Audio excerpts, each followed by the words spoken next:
Hey, good afternoon. So we're back out in the Menefee formation with some friends of mine. Everyone say hello.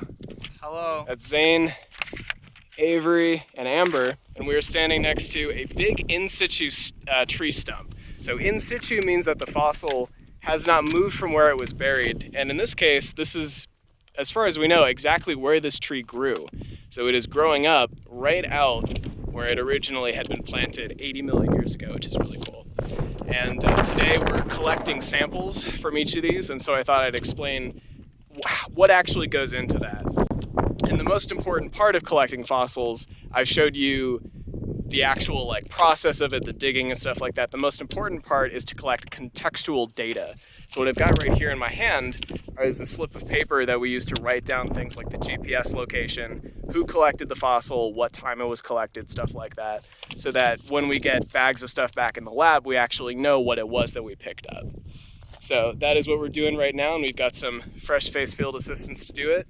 And we'll get to work and see you tomorrow.